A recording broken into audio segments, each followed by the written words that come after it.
দুপুরে ইলিশ মাছ রানসালাম। তো এখন হইছে রাত্র, অফিস শেষ করে বাসায় আসছি, এখন বাজে হইলে 11টা 2 রাত্র, বুঝতে পারছেন?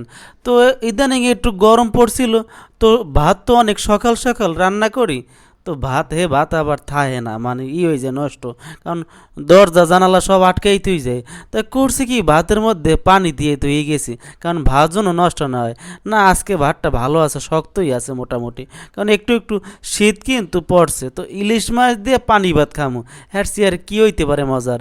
সবাই খায় সকালবেলা, আমি খাইতেছি রাত্রেবেলা ইলিশ মাছ দিয়ে পানি ভাত।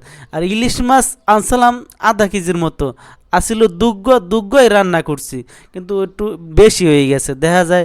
এখন যদি রাত্রে খাই আবার সকালেও খাইতে পারবো, কিন্তু দুঃখের বিষয় হয়েছে কি, সকালে তো আর পানি ভাত নাই, এই পানি ভাত আসি হয়েছে এই কয়টা এখন খামু।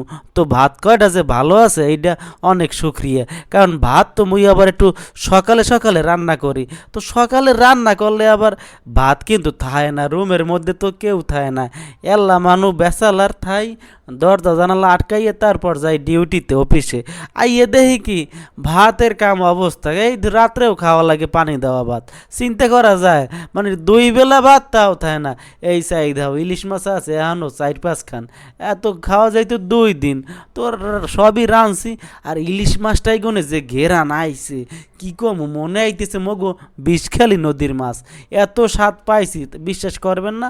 আর এই দেখতে আছেন তেলও কিন্তু আছে, ইলিশ মাছে কিন্তু তেল হয়, তো আমি একটু তেল বেশি দিয়েছিলাম, কারণ ইলিশ মাছের খাই কিন্তু তেল। এখনও কিন্তু আছে 3 পিস, ওই লইছি 2 পিস, আছে 3 পিস।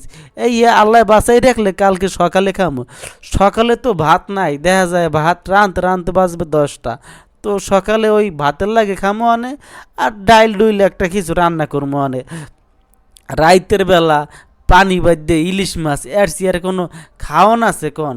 আর বাসায় আইতে একটু আজকে দেরি হয়েছে, অফিস শেষ হয় 10:30 বাজে, তো আইতে বাজছে 11টা, ফেরেস টেরেস হইতে।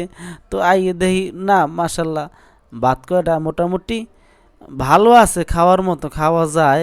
আর কি করবো, মানে 2 বেলার যে ভাত তাও থাকে না, দেখা যায় রান্না করতে করতে অনেকটা সময় লাগে, সময় লাগলেও দেখা যায় এই চালটা প্রায় শেষ হয়ে গেছে মোটামুটি।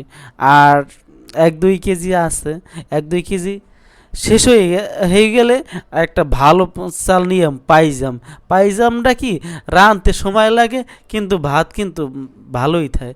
তো ভিডিওগুলো যারা দেখতেছেন কমেন্টে কিন্তু জানাইবেন যে ভিডিওগুলো কেমন লাগে।